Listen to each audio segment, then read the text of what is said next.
The person I admire most. My mother is the person I admire most. She devoted a lot of time and energy to the upbringing of my two brothers and, despite working hard, she always made time to teach us many useful things, which are necessary and important in our later lives. Moreover, she is a good role model for me to follow. She always tries to get on well with people who live next door and help everyone when they are in difficulties, so most of them respect and love her. I admire and look up to my mother because she not only brings me up well but also stands by me and gives some help if necessary. For example, when I encounter some difficulties, she will give me some precious advice to help me solve those problems. She has a major influence on me and one hope that I will inherit some of her traits.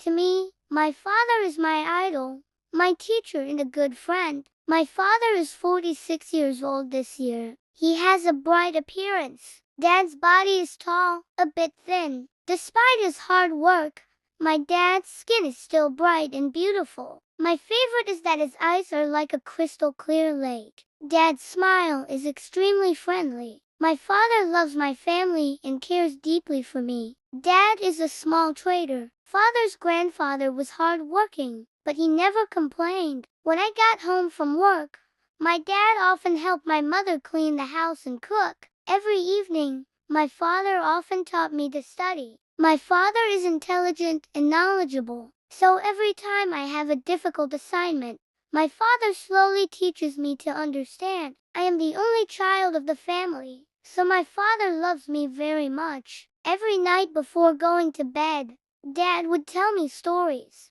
Dad's low, warm voice helps me sleep better. Dad is like my teacher. Dad taught me many life lessons. He taught me to be a good person. Whenever I have something sad, confide in me like a friend. I feel happy and proud to be the father of my child. I will try harder to make my dad proud of me. I love my father very much. I have a little brother, and he is 10 years old. He is now studying in a local secondary school, and he is a pretty good student. He is tall, but he is very thin, and it is because he is a very picky eater. He loves to run outside and play soccer with his friends right after school rather than sitting at home and eat his dinner. He joins a lot of outdoor activities, so he has dark skin and some sunburned dots on his arms. He has short curly black hair which turns into brown at some spots because of the sunlight. He is an active boy who always has a big smile on his face. But his performance at school is not stable because sometimes he spends too much time playing outside. Although he loves to hang around,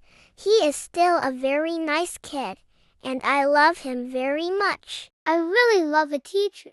She is the one who motivated me to study and change myself for the better. She is my math teacher. At first I saw her as a very difficult person. Since she teaches math, everything she does is extremely disciplined. Thanks to that, I have forged self-discipline. On a stormy summer day, the school lost power that day. Dew was late in the afternoon, so it was quite dark. The teacher, worried that we might get tired of our eyes, stopped teaching her and started telling us stories about her life. She talked about her youth, about her mistakes, about her family. The space is dim now. I suddenly find that my teacher is really beautiful. Her long hair swayed back and forth. Her voice was clear. She always smiles when telling stories. To her, we were like the children she wanted to remember every day. She scolded us all because she wanted us to be more mature. She always cares about each student. She is loved by many students, probably because of her sense of fairness. To her, all students have the same ability and right to try. She helped us become closer and more receptive. Thank you to my teacher for showing up and making me a better man.